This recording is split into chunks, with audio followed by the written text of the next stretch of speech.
Welcome to our 5 on 5. Please welcome back Medford City Manager Brian Sjothun. Brian, good to see you. Good seeing you. Thanks for being here. A lot going on in the city this week. There is a plethora of things on the agenda. Indeed. So a lot of items this Thursday at the City Council meeting. One of them, utility bills. Increase, is that what it's looking like for city residents? Yes, we proposed to increase 3 of the utility bills, the sanitary, sewer, the storm drain, and the street utility fees. So those are 3 that we're looking at for the council to possibly increase over the next 3 years. Okay, and how soon would that increase go into effect? If approved, it would go into effect July 15th, and it would be appearing on folks' utility bills in August. All right, and why is this necessary?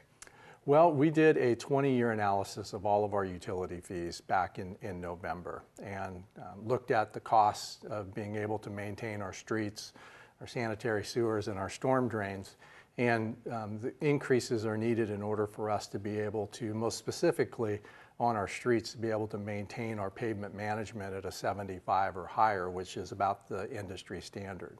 Okay, what kind of increases are we talking about? Is this something that'll depend on where you live and how much, say, water or sewage you use, or how does that work? Well, basically, I'm going to use examples for a single-family home because we have the majority Sure. of those in town. So for sanitary sewer, you're looking at an 11% increase for each of the first 2 years and a 10% increase. So you go from $20.47 today to $25.15. Storm drain, you're looking at a 1% increase for this next year, and that's it.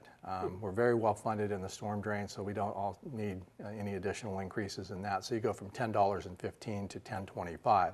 The street utility fee would increase by 9% each year, which would go from $7.35 a month to $9.52. And basically what staff did is the proposed increases for the street fee by the consultant was about 23% a year. And staff went back through there and said, well, no, we're not counting some of the other revenues we have regarding system development charges, state gas tax.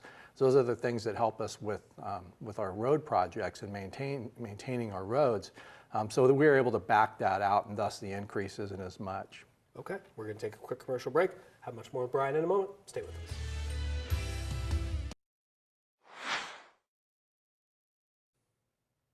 Welcome back to our 5 on 5. Again, we're here with Medford City Manager Brian Sjothun talking about some utility fee increases. So City Council is going to be voting on that this Thursday, correct? Yes, they'll be up for consideration during a public hearing. And if we look at, again, single-family household, the increase would go from an average of, actually it's $37.97 per month to $44.92.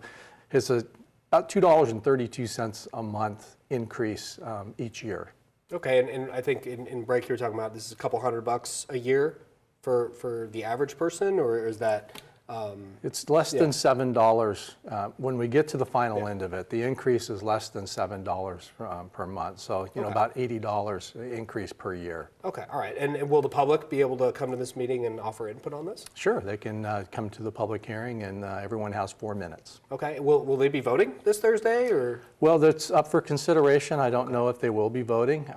If they feel comfortable in voting, don't need additional information. They have been presented this in a study session, so I would suspect that they would vote on this. Okay, I understand a livability team, if I believe that's the term maybe the city's using for it, is going to be under discussion for this Thursday. That's something that you guys have been talking about for a while. Tell us about that. Well, livability team will actually be continued to a study session on May the 10th. A little bit more, a lot more informal for the council to be able to talk amongst themselves and then provide us with direction on that. So the concept of the livability team is to hire 3 police officers, a code enforcement officer, and a record clerk that would go with that.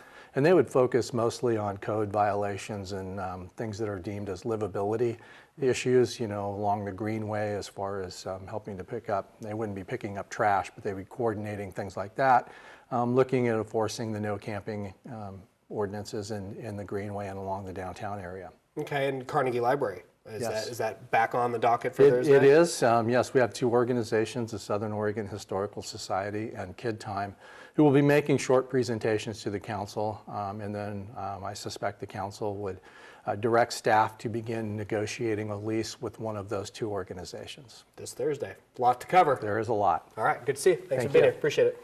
Stay with us. We'll be right back.